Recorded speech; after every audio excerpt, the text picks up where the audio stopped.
Because of them, 5 million people do not have polio. Because of them, families will not have to beg for a meal tonight. Because of them, thousands of high schoolers will never be known as dropouts. They are the 1.2 million members of Rotary, everyday people working together to push hope forward. Rotary, humanity in motion.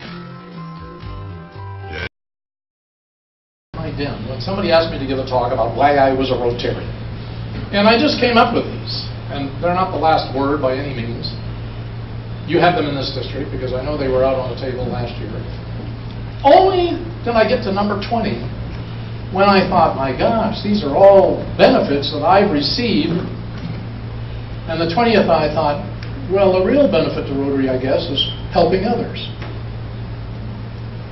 And of course, that always comes back. And I have been to many, many places in this place, where I've seen what we do to help others. But the irony of it is, Schweitzer was right. In the process of helping others, we become more truly human men, more truly human women. We are the ones who benefit the most. I have a dear friend, and he's a past district governor of Rotary. Asked me if I wouldn't come and speak at his club. It involved a flight. So I flew to his town. He, like most Rotarians, is a successful business person, owns a company and drives a nice black Mercedes and has a lovely home and a lovely family. I've known him for many years. But I knew the moment I got into his car that he wasn't the same. And I said, what's the matter with you? My wife and I had an emotional experience this morning, Rick. We went to the hospital with our daughter and her husband. And we brought home our very first grandchild. And I said, congratulations. That's a red letter day in anybody's life. He said, well, it was. Because she was born 10 days ago on a Sunday. And they told us she probably was not going to live. And we could not see her for the first week of her life. They had her isolated.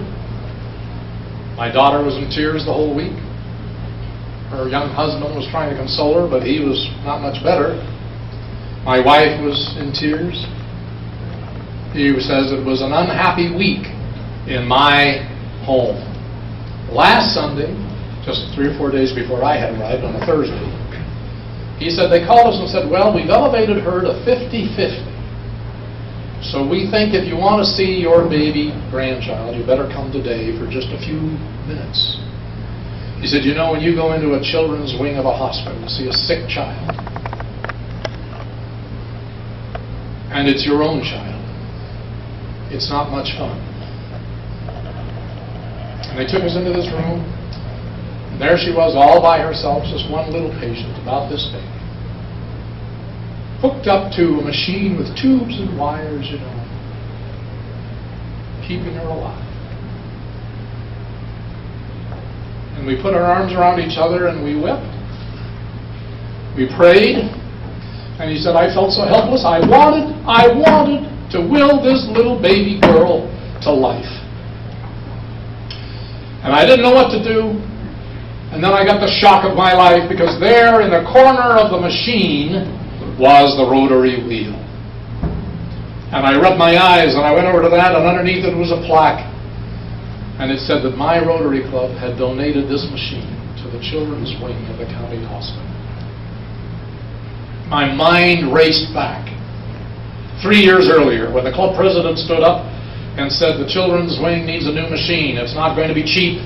It's going to cost $1 million, but we are Rotarians, and I think we can do it.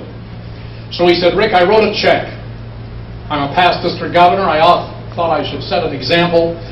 And I wrote a check as a contribution, because you know, Rick, Rotary's always asking for a little of our money. And then he said, I sold beer and hot dogs at the club fundraiser at the county fair, because you know, Rick, Rotary's always asking for a little of our time. And he said, I forgot all about it. It was 3 years ago. I forgot all about it. I mean, I've been in Rotary 30 years, he said. How many hot dogs? How many checks? How many projects? I forgot all about it until last Sunday.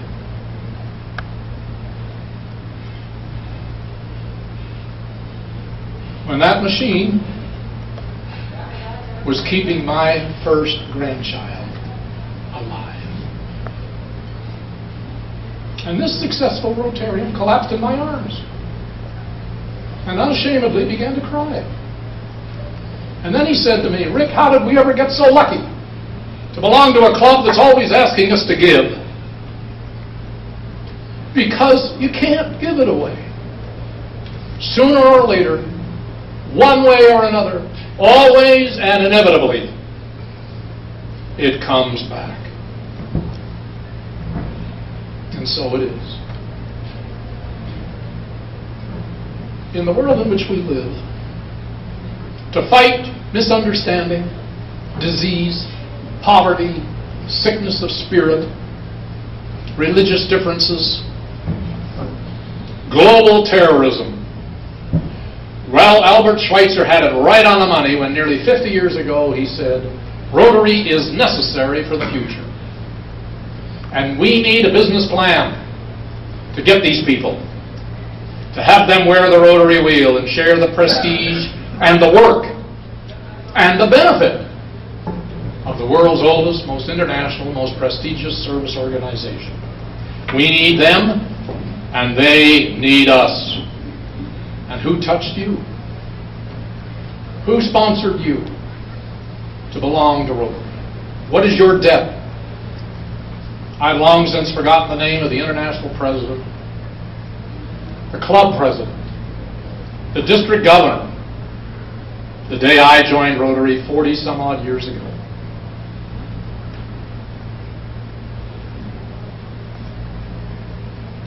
But I will always cherish the kind educator who persisted in convincing me that I should be a Rotarian.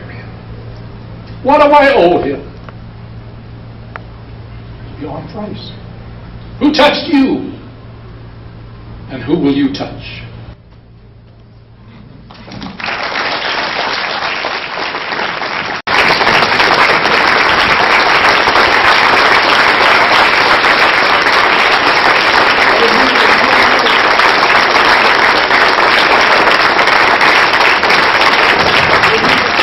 Thank you, Jay. Let's give a big round of applause to Rich Miller, who did such a great job putting on today's event. God bless America.